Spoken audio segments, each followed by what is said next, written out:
Assalamualaikum warahmatullahi wabarakatuh. Alhamdulillahirabbil alamin. Allahumma sholli ala Muhammad wa ala ali Sayyidina Muhammad. Pemirsa tercinta yang dirahmati oleh Allah, sebangsa dan setanah air, bahkan dimanapun monolog kami bisa ditangkap.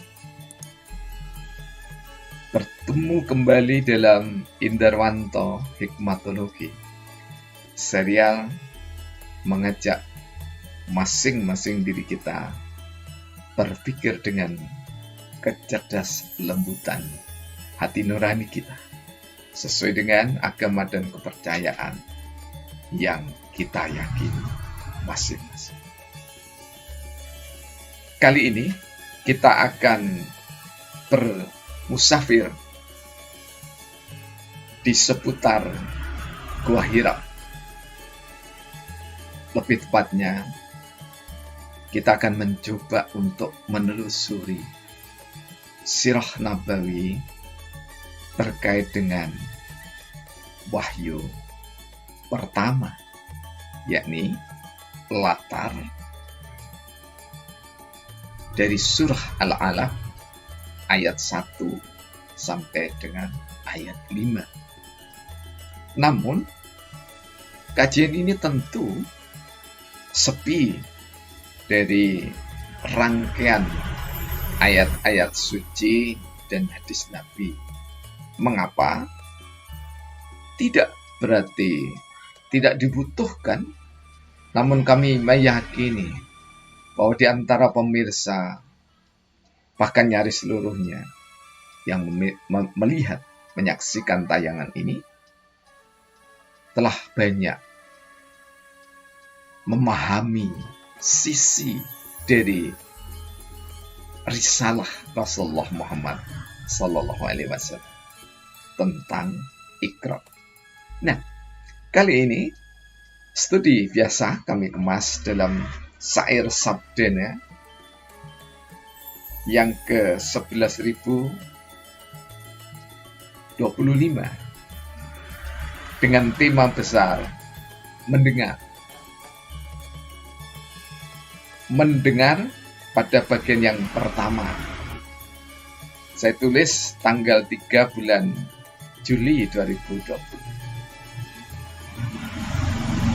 Mendengar. Wahyu pertama, perintah membaca dari ilahi. Perintah pada Muhammad seorang hamba berhati nurani, membaca tanpa tulisan di kegelapan malam sunyi. Muhammad menjawab tak tahu membaca di waktu dini. Bukan karena buta huruf Muhammad belum mengerti, belum paham perintah membaca yang pertama kali. Awal bertemu dengan makhluk tak pernah dijumpai. Nah, pemirsa yang dirahmati oleh Allah, syair ini tidak didedikasikan untuk mengkritisi sirah nabawi. Apalagi kita sangat paham sirah nabawi itu ditulis oleh ilmuwan, atau lebih tepatnya oleh kiai, oleh syekh yang sangat istimewa dan mumpuni di bidang. Nah, sedangkan sekedar monolog kecil ini tentu kita tampilkan sekedar serpihan untuk bersanding. Kami selalu menggunakan kata-kata untuk pengayaan pemahaman. Karena pengayaan pemahaman dan sekedar teman bersanding dengan sirah-sirah yang sudah ada, tentu tidak ada satu cuil pun hasrat untuk merubah keyakinan yang selama ini sudah mendarah dan mendaging tentang sosok Rasulullah Muhammad Sallallahu Alaihi Wasallam yang bahkan disair dendangkan berlagu bahwa Rasulullah Muhammad Sallallahu Alaihi Wasallam adalah seorang yang ummi atau buta huruf. Nah, hikmatologi mencoba menyibak esensi dari latar mendengar dari seorang Muhammad sebelum beliau menjadi Rasul Allah. Dengan demikian, Iqra adalah pesan nubuwah, pesan kenabian untuk seorang Muhammad beserta keluarganya. Nah, kita coba melihat satu demi satu. Wahyu pertama, perintah membaca dari Maha Suci. Jadi, wahyu pertama itu adalah perintah membaca dari Maha Suci. Perintah pada Muhammad seorang berhati nurani. Nah, perintah dari Maha Suci itu yang mana? Kita lihat sampai selesai nanti. Padahal Muhammad itu adalah seorang yang berhati nurani. Artinya, hati seorang Muhammad, kolbunya seorang Muhammad, itu adalah kolbu yang sudah diterangi dengan nur Muhammad. Muhammad menjawab ketika disuruh membaca. Membaca tanpa tulisan di kegelapan malam sunyi. Jadi perintahnya itu dari sosok yang belum dikenal itu adalah membaca, sekali lagi, membaca tanpa tulisan di kegelapan yang sunyi, yaitu di dalam Gua Hira. Tidak ada pelita, apalagi lampu listrik, tidak ada. Oleh sebab itu saya lukiskan dengan malam yang sunyi, malam yang gelap sunyi. Muhammad menjawab, tak tahu membaca apa di malam atau di waktu yang dini itu. Karena apa? Tidak ada bentangan tulisan. Memang saya pernah mendengar ceramah di Masjid Agung Kota Malang sewaktu kami masih SMA tahun 75. Katanya Iqra itu ditulis dengan tinta emas di atas kain sutra hijau. Ini yang pernah saya dengar seperti itu. Itu adalah kata dari seorang kiai. Waktu itu kami memang sampai hari ini rajin menulis.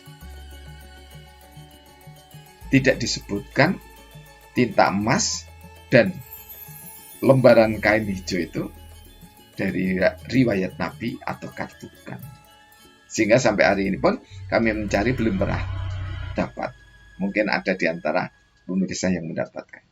Nah, pada saat beliau mengatakan tak tahu membaca di waktu dini, saya meneruskan bukan karena buta huruf Muhammad belum mengerti.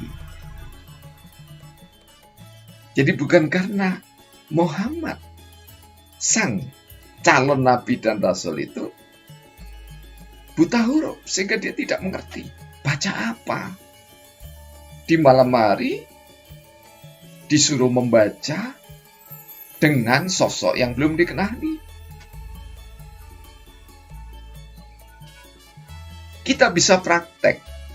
Kalau toh ibu dan bapak ada yang guru atau dosen, kiai dan ustadz, coba begitu ada halaqah, ada majelis pengajian, panjenengan datang, kemudian langsung tanyakanlah kepada seorang santri atau jamaah yang ada di dalam halaqah tersebut, dalam majelis pengajian tersebut. Langsung katakan, bacalah.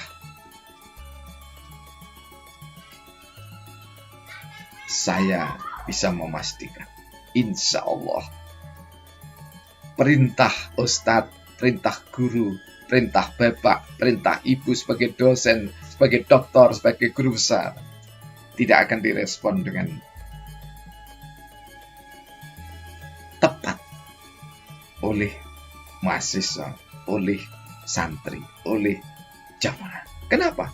Karena tidak tahu suasana batin seseorang, meskipun akan pengajian, sudah berkumpul di dalam satu masjid ataupun musola dan yang lainnya, tiba-tiba datang seorang kiai, ustadz atau syekh, kemudian menghampiri satu orang jamaah dan dikatakan, bacalah. Insya Allah, hakul yakin kami, tidak akan bisa dia mengatakan bacaan apa itu. Sebelum saya rekaman atau taping ini, saya ditemani oleh seorang alumni Sekolah Tinggi Bahasa Asing Malang. Saya pegang bahunya, kemudian saya katakan, bacalah. Dia mengatakan, baca apa, Pak? Padahal di depan sini banyak buku. Dia tidak tahu maksud saya. Inilah gambaran suasana batin yang ada, yang melingkupi pada kehidupan seorang Muhammad di Gua Hira. Apalagi sekali lagi, Gua Hira gelap, sosok yang datang belum dikenal. Dan sosok itu juga tidak mengajarkan apa yang dibaca. Juga tidak membawa secarik kertas atau sehelai kain yang bertulis. Belum paham perintah membaca yang pertama kali. Tapi belum paham tidak berarti buta huruf. Awal bertemu dengan makhluk tak pernah dijumpai. Jadi makhluk ini siapa? Bahkan sampai dengan 5 ayat itu disuruh menirukan Nabi Muhammad, lebih tepatnya Muhammad yang pulang kemudian menghampiri istrinya sambil dada berdegup kencang, menuturkan terbata-bata kepada istri Khadijah tercintanya. Sampai hari itu, sampai detik itu, Muhammad sebelum Rasul tidak tahu siapa yang datang itu. Siapa yang minta untuk membaca tidak diketahui. Siapa sosok yang mendekapnya tidak diketahui. Inilah latar belakang secara antropologi sosial sirah nabawiyah insan termulia Nabi Muhammad Sallallahu Alaihi Wasallam.